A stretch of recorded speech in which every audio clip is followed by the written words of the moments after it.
Hello everyone, welcome to exam दोस्त my dear students. मैं आप लोगों के लिए अगेन एक जॉब नोटिफिकेशन लेकर आया हूं और ये जॉब नोटिफिकेशन है हमारे इंडियन आर्मी में। और आपको पता है कि इंडियन आर्मी में जॉब करने का सब लोगों के लिए एक सपना रहता है और वो सपना आप इंजीनियर्स लोग भी पूरा कर सकते हैं इस नोटिफिकेशन के थ्रू, इस जॉब वैकेंसी के थ्रू।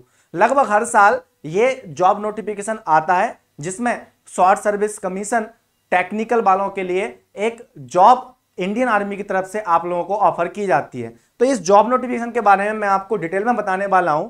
तो ये 64th शॉर्ट सर्विस कमीशन है टेक्निकल मैन के लिए April 2025 and 35th short service commission technical for women course April 2025। तो 64th शॉर्ट सर्विस कमीशन जो आपके मेंस के लिए है और 35th जो आपका वुमेन के लिए है, इसके बारे में मैं आपको बताने वाला हूं। और वाइडो के लिए भी इसमें जॉब की एक वैकेंसी भी है। ठीक है, तो ये एप्लीकेशंस आपके जो अनमैरिड मेल हैं और अनमैरिड फीमेल हैं और इंजीनियरिंग बैकग्राउंड से हैं, उन सबके लिए जॉब नोटिफिकेशन है। तो इसमें सबसे खास बात क्या है कि आपको नेशनैलिटी के बारे में बताया गया है। तो आई होप मैं जिनको एड्रेस कर रहा हूं वो इंडियन नेशनल से हैं, उनके लिए ये जॉब बिल्कुल परफेक्टली सूट करती है। बाकी अदर प्रोविजंस भी इसमें गिवन है नोटिफिकेशन में, अगर आप इसको ज्वाइन करना चाहते हैं तो। अदरवाइज इंडियन नेशन की बात करें तो ठीक है, नेशनलिटी वाइज आप इसमें फिट हो जाते हैं। फिर एज लिमिट की बात करूं तो शॉर्ट सर्विस कमीशन टेक्निकल जो 64 मेन एंड एसएससी वुमेन के लिए टेक्निकल है, उसमें जो 35 वुमेन करके जो लिखा है, देखो 64 और 35 जो है ना, इसको धोखे से भी आप कुछ और मत समझ लेना, नंबर ऑफ वैकेंसी मत समझ लेना। ये हर साल जब वैकेंसीज आती हैं तो उस रिक्रूटमेंट की जो प्रोसेस है उसको ये एड्रेस करने के लिए एक नाम देते हैं 64th शॉर्ट सर्विस कमीशन। का मतलब है कि 64th बार आपका ये रिक्रूटमेंट आया। लास्ट ईयर आया होगा तो इसका नाम था 63, और वीमेन के लिए जब आया होगा तो ये 35th चल रहा है, इससे पहले 34 आया होगा लास्ट ईयर। तो this is not a number of vacancies, तो बी केयरफुल अबाउट इट। तो इसमें देखो क्या है, 20 to 27 year age limit given है इसमें। इसका मतलब 1 अप्रैल 2025 से आपका काउंट किया जा रहा होगा इस बात को। तो आप अगर कोई भी कैंडिडेट है जिसकी एज 20 से ऊपर है और 27 से कम है और टेक्निकल बैकग्राउंड से है, वो इसके लिए एलिजिबल है, अप्लाई कर सकता है। और फॉर विडोज के लिए भी इसमें प्रोविजन गिवन है, तो वो भी अपने इसमें कंसिडरेशन कर सकते हैं। आप इस डिटेल नोटिफिकेशन को देख सकते हैं। ठीक है, तो एजुकेशनल क्वालिफिकेशन पे जाएं, जो हमारे लिए सबसे इंपॉर्टेंट है कि सर वाकई में हम लोग इसके लिए फिट हैं, हम अप्लाई कर भी सकते हैं कि नहीं। तो अगर आप देखें यहां पर तो एजुकेशनल क्वालिफिकेशन फॉर अप्लाइंग आपका दिया हुआ candidate who have pass the requisite engineering degree course और are in the final year.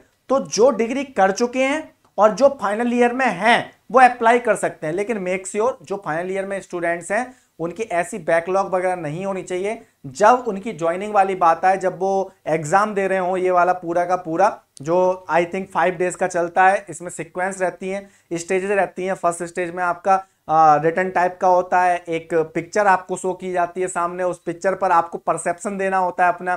कुछ एप्टीट्यूड टाइप के क्वेश्चंस होते हैं, वर्बल एप्टीट्यूड के, क्वांटिटेटिव एप्टीट्यूड के, रीजनिंग के कुछ क्वेश्चंस होते हैं, उसके बेस पर आपका सिलेक्शन होता है। फिर ग्रुप डिस्कशन होता है, ये फर्स्ट डे का होता है। उसके बाद रिजल्ट आता है, रिजल्ट आने के बाद जब फर्स्ट डे का रिजल्ट में अगर आप क्वालिफाई हो गए तो ठीक है, डिसक्वालीफाई हो गए तो आपको बाहर भेज दिया जाता है। क्वालिफाई होने के बाद नेक्स्ट 4 डेज आपका और सब्सिक्वेंट एग्जामिनेशन चलते हैं, लास्ट में मेडिकल होता है, तब जाके आप सक्सेसफुली इसमें ज्वाइन होते हैं और लेफ्टिनेंट की आपको पोस्ट मिल रही होती है। तो ये मैंने आपको पहले ही बता दिया अंदाजे, आपको ये आइडिया, सो दैट आप इसको देखने में आपको लगे कि आपको क्या अपॉर्चुनिटी मिलने वाली है। तो यहाँ पर सारी इंफॉर्मेशन गिवन है। तो सबसे बड़ी बात है कि फाइनल ईयर में जो कैंडिडेट है उसको मेक श्योर करना है कि नेक्स्ट जब तक ये इसमें जो भी आपकी डेडलाइन गिवन है तब तक उसकी डिग्री उसके हाथ में होनी चाहिए, कंप्लीट हो जानी चाहिए। ठीक है, तो फाइनल ईयर वाले जो स्टूडेंट्स हैं उनके लिए सारी चीजें गिवन है, और शायद इसमें ऐसा गिवन भी हो क्योंकि मुझे अपने टाइम का याद है, आपको अपने प्रिंसिपल से कॉलेज के ये लिखवाना पड़ता है कि हाँ ये फाइनल ईयर के स्टूडेंट्स हैं और ये पास होने वाले हैं इस टाइप से, सो दैट मतलब वहां पर वो बैठ सकें उस इंटरव्यू प्रोसेस में। इसको पूरा इंटरव्यू प्रोसेस बोलते हैं, सिलेक्शन की प्रोसेस को। तो आप अप्लाई कर सकते हैं। ठीक है, तो ये फाइनल सेमेस्टर वालों के लिए सारी आपकी इंफॉर्मेशन गिवन है। तो देखो यहां पर देखो SSC W non tech, non UPSC, graduation in any discipline, ठीक है, SSCW technical, B BTech in any engineering stream, तो सारी की सारी गिवन है इसमें। तो एजुकेशनल क्वालिफिकेशन ये विडोज के लिए है आपके, ठीक है। अब बात करते हैं हम वैकेंसीज की कि नंबर ऑफ वैकेंसीज कितनी है पर्टिकुलर ब्रांच के लिए। तो अगर आप बात करें तो सिविल ब्रांच वाला कोई कैंडिडेट है जिसने सिविल इंजीनियरिंग में अपनी इंजीनियरिंग कंप्लीट की है, उसकी सब ब्रांच भी यहां पर गिवन है कि जिन नामों से उन ब्रांच को हमारे इंडियन की यूनिवर्सिटीज में कंसीडर किया जाता है, तो उनके लिए जो नंबर ऑफ वैकेंसीज है वो 75 है। 75 है ये सारी की सारी वैकेंसी एसएससी टेक्निकल, वो भी मैन के लिए, ये मेंस के लिए बता रहा हूं मैं, 75 सिविल में, ठीक है। फिर अगर आप जाते हैं कंप्यूटर साइंस में, कंप्यूटर साइंस में 60 है आपके मेल्स की, ठीक है। और फिर अगर आप जाते हैं इधर ब्रांच देखें हम, इलेक्ट्रिकल ब्रांच वालों के लिए 33 वैकेंसीज हैं, ओके, 33 पोस्ट आई हैं आपकी। और इधर आपका इलेक्ट्रॉनिक्स वालों के लिए 64 आया है। और ध्यान रखें, देखो ये इंडियन आर्मी की जॉब है, इसमें ऐसा नहीं होता कि आप इंटरव्यू में गए और जितनी वैकेंसीज की उन्हें रिक्वायरमेंट है वो फुलफिल ही करें। वो हो सकता है अगर कैंडिडेट फिट नहीं बैठ रहा है उनके लिए तो definitely they will not take, ठीक है ना। तो ये शॉर्ट सर्विस कमीशन हो और चाहे परमानेंट कमीशन हो, दोनों में ही ये रूल्स वो फॉलो करते हैं इंडियन आर्मी वाले, क्योंकि क्वालिटी से कंप्रोमाइज वो बिल्कुल नहीं करते हैं, ठीक है। तो इलेक्ट्रॉनिक्स की बात करें तो देखो कितनी ह्यूज वैकेंसीज है, 64 वैकेंसीज है। हाँ, नो डाउट 64 है तो 64 कैंडिडेट देखो इंडिया में मिल जाएंगे। ऐसा नहीं है कि अगर इंडिया में 64 कैंडिडेट ही नहीं मिले इलेक्ट्रॉनिक्स ब्रांच के जो फिट हो जॉब के लिए, तो फिर भाई हमारे आर्मी में रिक्रूटमेंट होगा ही कैसे, इतनी बड़ी आर्मी टेक्निकल वाली कैसे बन पाएगी। तो ओबियसली फिट कैंडिडेट मिल जाते हैं। अगर थोड़ी उनमें कोई भी कमी होती है तो डेफिनेटली उनकी ट्रेनिंग और उनका पूरा का पूरा सिस्टम जो लर्निंग का है वो इस टाइप का होता है कि वो आप लोगों को सिखाई देते हैं। बहुत रिगरस मेहनत होती है उसमें, बहुत रिगरस ट्रेनिंग चल रही होती है, उसमें बहुत अच्छा सिखाया जाता है आपको। तो ये पूरा लाइफ लॉन्ग अपॉर्चुनिटी है, क्योंकि इससे बेटर कुछ हो ही नहीं सकता है। इंडियन आर्मी एक वो जॉब है, वो रिस्पेक्टेड जॉब है कि जब वो लेफ्टिनेंट पोस्ट पर जो कैंडिडेट जाने वाला है शॉर्ट सर्विस कमीशन में, तो उसकी रिस्पेक्ट ही अलग होती है। क्योंकि ये जॉब नहीं है यार, ये एक मेरा मानना है कि जॉब की जगह ये एक ऐसी सर्विस है देश के लिए जिससे बढ़ के कुछ है ही नहीं, ठीक है ना। मैंने भी ट्राई किया था और मैं आपको ऑनेस्टली बताऊं आप लोगों को, मैं पहले दिन के बाद ही बाहर हो जाता था। मैं ग्रुप डिस्कशन होता था और मैं बाहर हो जाता था जब मैंने इसको 2-3 बार दिया, क्योंकि टाइम नहीं मिल पाता था एमटेक के साथ। और जब एमटेक के टाइम पर मैं एक आध बार गया भी तो मेरे को मेरे कॉलेज का जो भी पूरा का पूरा सिलेबस चल रहा होता था उसमें भी मेरे को बहुत सारी प्रॉब्लम होती थी। तो एक बार मैंने एमटेक के ड्यूरिंग ट्राई किया था और इंजीनियरिंग के टाइम पर मैंने ट्राई किया था। तो ऐसे शायद मुझे जहां तक याद है 3 बार ऐसा हुआ था जिसमें से 2 बार मैं अटेम्प्ट करने के लिए गया था और मेरा भी नहीं हो पाया था। तो ऐसा बहुत लोगों के साथ होता है। एपीजे अब्दुल कलाम के बारे में भी शायद मैंने ऐसा सुना है कि उनका भी इसमें नहीं हो पाया था, एसएसबी बोलते हैं इसको, है ना। तो ऐसा नहीं है कि जिसका नहीं हुआ वो अच्छा कैंडिडेट नहीं है और जिसका हो गया वो बहुत अच्छा कैंडिडेट है, लेकिन ये एक सर्विस टू द नेशन है और डिफरेंट पोस्ट है ये बिल्कुल। तो यहाँ पर मैकेनिकल की बात करें तो देखो 101 वैकेंसीज हैं, तो मैं तो बोलूंगा आप सब लोगों को अप्लाई करना चाहिए। और मेरे काफ़ी स्टूडेंट्स हैं जो लेफ्टिनेंट की पोस्ट पर वहाँ पर हैं, 1-2 लेफ्टिनेंट से आगे बढ़ के मेजर वाली पोस्ट पर भी पहुंच चुके हैं और वो आज भी गेट की तैयारी करते हैं। तो इसमें मैं आपको एक इन्फॉर्मेशन बता दूं कि गेट की जो आपकी जो वो है प्रिपरेशन, वो इसमें बहुत काम आती है। सर ऐसे कैसे आती है? वो ऐसे आती है कि वहां पर जो आपकी जॉब की पोस्टिंग हो जाती है बेटा, तो उसके बावजूद भी आपको वहां पर गेट का exam as a technical exam देना पड़ता है, आपको हर बार क्वालिफाई करना पड़ता है।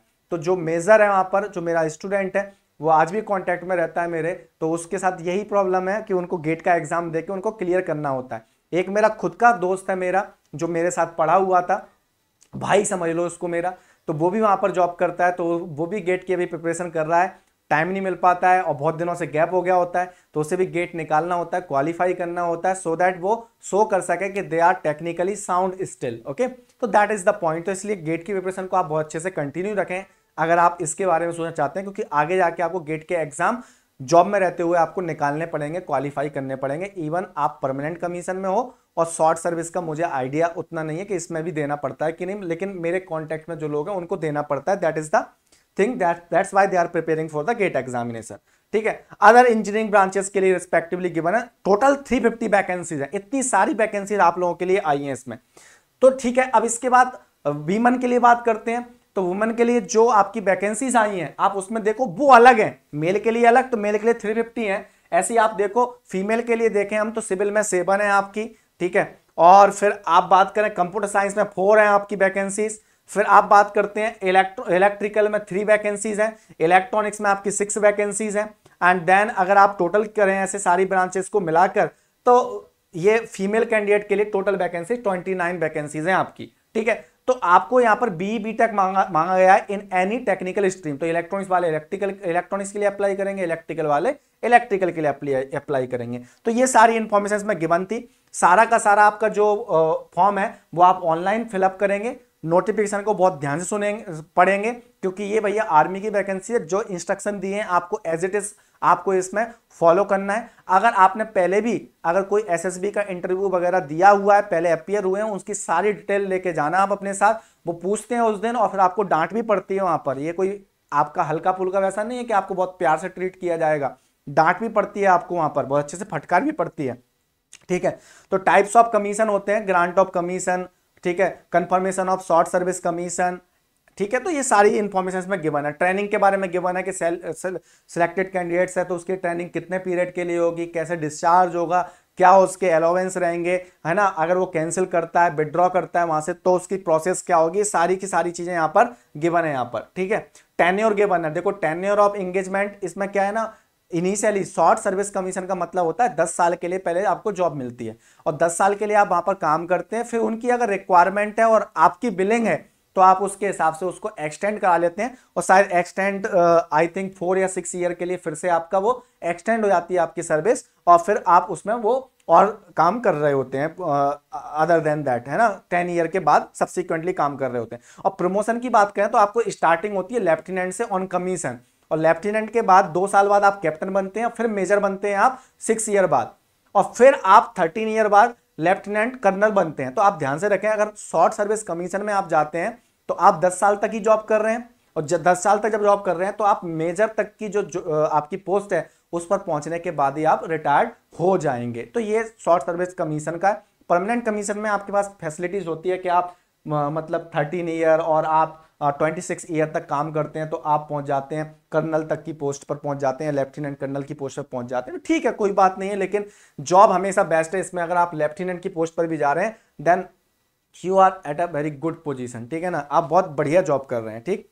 तो यहां पर देखो आपको दिख रहा है पे स्केल दिख रहा है लेफ्टिनेंट का 56,100 से 1,77,500। ऐसे ही मेजर तक अगर आप पहुंचते हैं तो 69,400 से 2,07,000 तक आपका पहुंचता है। अदर अलाउंस देखो, मिलिट्री सर्विस पे एमएसपी आपको जो पर मंथ मिलता है वो 15,500 पर मंथ मिलता है आपको, है ना। Fixed stipend for cadet training ये मिलता है आपको, ठीक है। तो ये क्वालिफिकेशन ग्रांट मिलता है आपको, जैसे कि आपका dearness allowance, para reserve allowance, ठीक है, टेक्निकल अलाउंस टायर 2, ये सारी चीजें आपके यहाँ पर अदर अलाउंस में लिखी हुई है। तो काफी फैसिलिटीज मिलती हैं आप लोगों को, ठीक है। तो यहाँ पर और भी चीजें आपकी इंफॉर्मेशन गिवन है, तब की बात है आपकी ज्वाइनिंग हो जाए। अभी तो आप लोगों को ऐसा होता है भगवान प्लीज एक जॉब दिला दो, है ना। तो जब आपकी ऐसी कंडीशन होती है भगवान प्लीज एक जॉब दिला दो, तो उस केस में आपको इतना फोकस नहीं करना चाहिए कि अदर अलाउंस क्या है ना। आपको ये देखना चाहिए कि हमें जो जॉब करनी है पहले हमें कोई जॉब मिलनी चाहिए जिससे हमारा कॉन्फिडेंस बिल्डअप हो, ठीक है। और कॉन्फिडेंस क्या है, ये छोड़ने वाली जॉब नहीं है, करने वाली जॉब है यार, ठीक है ना। क्योंकि आपको हर तरीके से मानसिक, शारीरिक, है ना, और हर तरीके से आपको ट्रेनिंग की दी जाती है। तो आप सोचो ना आप कितना मतलब आपको इंप्रूवमेंट देखने को मिलने वाला लाइफ में, इससे बढ़िया जॉब नहीं हो सकती। मेरी भी मतलब काफी चॉइस थी, ख्वाहिश थी, कोशिश की, नहीं हुआ, कोई दिक्कत नहीं है, आप क्या कर सकते हैं, ठीक है ना, ठीक है। सो यहां पर और भी इंफॉर्मेशन गिवन है। हाउ टू अप्लाई वाले सेक्शन में आपके पास पूरा का पूरा प्रोसेस गिवन है। आपको जाना है www.joinindianarmy.nic.in, वहां पर जाके आपको ऑनलाइन रजिस्ट्रेशन करना है। फिर आपको अपना पूरा का पूरा नोटिफिकेशन को पढ़ के, वहां पर दिया होगा सारा का सारा सारी चीजें, अप्लाई करना है। उसके बाद हर पेज के बाद सबमिट आने से पहले आपको वो मौका देगा पढ़ने का कि आपकी इंफॉर्मेशन गलत तो नहीं है कहीं धोखे से भी। तो फिर वो सारी की सारी चीजें यहाँ पर प्रॉपरली आपका कंटिन्यू करते जाएंगे, लास्ट में आप सेव कर देंगे और आपका वो हो जाएगा। ध्यान रखें आपके जो डॉक्यूमेंट्स हैं आपके जो मतलब ओरिजिनल होते हैं, इवन दो अगर आपके कॉलेज में सबमिट है, अगर आप एमटेक कर रहे हैं या बीटेक कर रहे हैं, और ऐसा होता है कई बार कॉलेज में ओरिजिनल डॉक्यूमेंट सबमिट कर लिए जाते हैं आपके, तो वो डॉक्यूमेंट्स भी आपको लेके जाने होते हैं ओरिजिनल वाले, क्योंकि ये चेक करते हैं पूरी रियलिटी कि आप कौन है, कहाँ से आए, क्या आपका नाम है, कहीं कोई एम्बिग्यूटी तो नहीं है। और आपकी डॉक्यूमेंट्स के पीछे एक सील ठप्पा लगाया जाता है दैट इंडिकेट्स कि आप कितनी बार अपीयर हुए हैं उस इंटरव्यू वगैरह में, ठीक है ना। तो ये सारी की सारी, तो इसलिए आप कभी झूठ मत बोलना धोखे से भी कि मैंने पहली बार दे रहा हूं इंटरव्यू, डजंट मैटर, आप कितनी बार भी दे रहे हो, उनके लिए फिट कैंडिडेट होगा तभी वो लेंगे, ठीक है। तो ये सारी इंफॉर्मेशन यहाँ पे गिवन है यहाँ पर पूरी की पूरी, ठीक है। तो ये आप इंफॉर्मेशन देख सकते हैं, ठीक है। 2 कॉपीज निकाल लेना आप अपने फॉर्म्स की जब फिलअप हो जाए पूरा का पूरा, ठीक। तो फिर मेडिकल एग्जामिनेशन वगैरह ये सारी इंफॉर्मेशन गिवन है, मेरिट लिस्ट के बारे में इंफॉर्मेशन गिवन है कि कैसे क्या मेरिट लिस्ट, ठीक है। Change of interview date and centre, request for change of SSB interview date centre will not be entertain, ठीक है। तो आप इंटरव्यू का सेंटर चेंज नहीं कर सकते, तो आप भरते समय आपको जो चूज करने हैं सेंटर वो प्रॉपरली चूज करें, उसी के हिसाब से आपके सेंटर, जैसे कि भोपाल, कभी कोयम्बटूर, इलाहाबाद, ये कुछ सेंटर्स हैं, ठीक है। तो मुझे याद आ गया कि मैं 2 बार ही अपेयर हुआ हूँ, एक बार इलाहाबाद एक बार भोपाल, 2 जगह अप्लाई, मतलब मैं 2 बार अपेयर हुआ हूँ और अनफॉर्चुनेटली भगवान की कृपा नहीं रही मेरे पास और मैं नहीं पहुंच पाया, ठीक है। अगर होता तो मैं वहीं पर काम कर रहा होता, जॉब कर रहा होता, आप लोगों को बिल्कुल नहीं पढ़ा रहा होता, ठीक है। Online application will be open on 16 July 2024 at 15, मतलब 3 बजे चालू हो जाएगी, और will be closed on 14 August, 14 August, ठीक है, जिस दिन पाकिस्तान आज़ाद हुआ था, ठीक है ना, भारत से अलग हुआ था अपना, और वो अलग सेपरेट कंट्री बन गया था। 15 अगस्त को फिर हमने अपना स्वतंत्रता दिवस मनाया था, ठीक है, 15 अगस्त 1947। तो ठीक है, 14 अगस्त आपकी लास्ट डेट है, तब तक आप इस फॉर्म को भर सकते हैं, ठीक है। तो इस नोटिफिकेशन को आपने देखा। इसके अलावा मैं आप लोगों को इन्फॉर्म कर दूं, क्योंकि वो भी मेरी रिस्पॉन्सिबिलिटीज है। इसके अलावा अगर आप बात करें एग्जाम दोस्त की, माय डियर स्टूडेंट, तो एग्जाम दोस्त पर आपके last online comprehensive batch start हुए हैं। अगर आप इलेक्ट्रॉनिक्स एंड इलेक्ट्रिकल की बात करें तो इलेक्ट्रॉनिक्स के लिए इलेक्ट्रॉन 2025 ईसी बैच जी आपका 1 जुलाई से स्टार्ट हुआ है। आपके इन बैचेस में नेटवर्क एनालिसिस चल रहा है और एक बैच में आपका कम्युनिकेशन सिस्टम चल रहा है। ईसी वालों के लिए, इलेक्ट्रिकल वालों के लिए 4 जुलाई से स्टार्ट हुआ है आपका इलेक्ट्रिकल मशीन। तो ये लास्ट कॉम्प्रहेंसिव बैच है, इसके बाद आपको लाइव पढ़ने का मौका नहीं मिलेगा एग्जाम दोस्त पर 2025 के लिए, ठीक है। फिर आपको जो भी नया सब्जेक्ट स्टार्ट हो रहा होगा वहां से ज्वाइन करना पड़ेगा, फुल कोर्स नहीं मिल पाएगा आपको लाइव, ठीक। तो ये इंफॉर्मेशन है ईसी और इलेक्ट्रिकल के लिए। नेक्स्ट अगर हम बात करें यहां पर, तो आपका आईएन के लिए भी आपका बैच है, प्रयास बैच ई, ठीक है। जो आईएन के लिए रिस्पेक्टिव प्राइस गिवन है, आपका जो कोड दिया हुआ है उस कोड को लगा के EB10 को लगा के आप 10% डिस्काउंट हर कोर्स पर आपको मिल जाएगा। अगर आप सब्जेक्ट वाइज कोर्सेज में इंटरेस्टेड हैं तो आपका इलेक्ट्रॉनिक्स में आपका कम्युनिकेशन सिस्टम जो सब्जेक्ट स्टार्ट हुआ है, आप उसको लाइव ज्वाइन कर सकते हैं बिल्कुल सर के साथ और पढ़ सकते हैं आप। अदरवाइज आपका अगर टाइम निकल गया, फॉर एग्जांपल जैसे मेरा एनालॉग सर्किट कंप्लीट हो चुका है तो वो रिकॉर्डेड फॉर्म में अवेलेबल है। आपको एनालॉग सर्किट पढ़ना है मेरे से तो आप उस कोर्स को पढ़ के आराम से फटाफट आपका एनालॉग सर्किट कंप्लीट कर सकते हैं। नेटवर्क एनालिसिस चल रहा है आपका भीमा शंकर सर का, अभी कुछ दिन का निकल गया आपका। अगर आपको नेटवर्क एनालिसिस अकेला पढ़ना है आपको तो वो भी आप पढ़ सकते हैं। इलेक्ट्रिकल मशीन अगर आपको अकेला पढ़ना है तो आप इलेक्ट्रिकल मशीन भी पढ़ सकते हैं। तो हमारे प्लेटफॉर्म पर आपको सब्जेक्ट वाइज, हर सब्जेक्ट का आपको सब्जेक्ट वाइज कोर्स अवेलेबल मिलेगा। जब सब्जेक्ट स्टार्ट होता है तो उस टाइम पर आप लाइव पढ़ सकते हैं हम लोगों के साथ उसी पेस में, और अगर आपका वो लाइव कोर्स निकल चुका है तो वो रिकॉर्डेड फॉर्म में अवेलेबल है, आप रिकॉर्डेड फॉर्म में देख सकते हैं। फुल कोर्स लेना चाहते हैं फुल कोर्स ले लो, फुल कोर्स को भी आप रिकॉर्डेड फॉर्म में देख सकते हैं हमेशा जब तक की वैलिडिटी है। और अगर उसमें लाइव जो सब्जेक्ट चल रहा है आप उस लाइव सब्जेक्ट को भी देख सकते हैं पैरेलली। तो ये आपका सारी फैसिलिटीज एग्जाम दोस्त पर आपको मिल जाती हैं, क्योंकि यहाँ पर स्टूडेंट की केयर की जाती है। क्योंकि कई बार स्टूडेंट ऐसे होते हैं जिन्होंने लास्ट ईयर तैयारी की है, उनका पर्टिकुलर सब्जेक्ट वीक है, तो हमें उसके लिए भी केयर करना है। ऐसा नहीं कि उसको वापस से पूरा कोर्स ही खरीदना पड़े, तो आप सब्जेक्ट वाइज पे भी जा सकते हैं, ठीक है। तो नो डाउट कई बार आपको ये पता नहीं चलता कि आपका वो पर्टिकुलर सब्जेक्ट वीक हैवी कि नहीं है। आप सोच रहे होते हैं आपने पूरा कंप्लीट कर लिया, जब आप असली धरातल पर आते हैं, एग्जाम दोस्त की क्लास में आते हैं, तब आपको एहसास होता है कि आपने कुछ पढ़ा ही नहीं था, वो चीजें तो आपको पता ही नहीं थी जो एग्जाम में रियली में आती हैं। तो ये आपको यहां पर आके पता चल जाता है। अगर आप रैंक इंप्रूवमेंट बैच की बात करें तो रैंक इंप्रूवमेंट बैच बेटा उन लोगों के लिए स्पेशली जो बच्चे पहले तैयारी कर चुके हैं, जिनकी रैंक थोड़ी अच्छी नहीं आई, रैंक को इंप्रूव करना चाहते हैं, तो रैंक इंप्रूवमेंट बैच की फैसिलिटी है। रिस्पेक्टिव आपको कोर्स का आपको प्राइस दिख रहा है, तो उम्मीद double GATE rank improvement batch, तो रैंक इंप्रूवमेंट बैच डबल का जो है उसका नाम उम्मीद बैच है, वो हमने स्टार्ट किया हुआ है। और ये भी 1 जुलाई से स्टार्ट हुआ है, और इसमें सिग्नल सिस्टम आपका स्टार्ट हुआ है, और वो भी सर ने आपका सिग्नल सिस्टम पढ़ा रहे हैं। तो ये आपकी बात है। अब बात करते हैं हम Unnati EC GATE rank improvement batch, उसकी रिस्पेक्टिव प्राइस दिए। देखो प्राइजेस बहुत नॉमिनल हैं, 8100 प्लस GST। बेटा 8000 रुपीज में आपकी वॉच आती है आज के डेट में, उसमें आप अपने करियर में इतना इंप्रूवमेंट कर सकते हैं, अच्छी रैंक लेकर उस मुकाम पर पहुंच सकते हैं जिसमें आप उस घड़ी की एक कंपनी खरीद सकते हैं। है ना, उस घड़ी की पूरी लाइन लगा सकते हैं, पूरे कमरे को भर सकते हैं उन वॉच से। जिस वॉच की कीमत 8 से 10 हजार रुपए होती है, उसके चक्कर में आप अपना पढ़ाई में पैसा खर्च ना करते हुए आप सोचते हैं कि उसको बचा के कुछ शॉर्टकट्स अपना लूं। तो but in that case I will suggest you कि आप कोर्सेज को देखें, पढ़ें और अपनी लाइफ को बेटर बनाएं। ठीक है, तो ये आपके रैंकिंग पॉइंट बैच की पूरी कहानी थी, सारी इंफॉर्मेशन थी। तो इस नोटिफिकेशन को आप मैक्सिमम शेयर कीजिए अपने फ्रेंड्स के साथ, सो दैट उनको इस अपॉर्चुनिटी के बारे में पता चले। जिन लोगों को एग्जाम दोस्त के बारे में नहीं पता है कि वहां पर मैं और भीमा शंकर सर, मतलब मैं मतलब कामेश श्रीवास्तव और भीमा शंकर सर भी पढ़ा रहे हैं, ज्वाइन हो गए हैं, अगर उनको वो इन्फॉर्मेशन नहीं है तो वो भी उन तक पहुंच सके, इसलिए इस वीडियो को शेयर कीजिए, लाइक जरूर कीजिए। ऐसे वीडियोस मैं आपके लिए लेकर आता रहूंगा जॉब नोटिफिकेशन के। ये थोड़ा लंबा हो गया बिकॉज ये इंडियन आर्मी से रिलेटेड था, तो फीलिंग्स जुड़ जाती हैं। जय हिंद जय भारत बोलना पसंद करूंगा मैं आज, तो जय हिंद जय Bharat. Thank you very much for watching this video. Please like share and subscribe. Bye bye.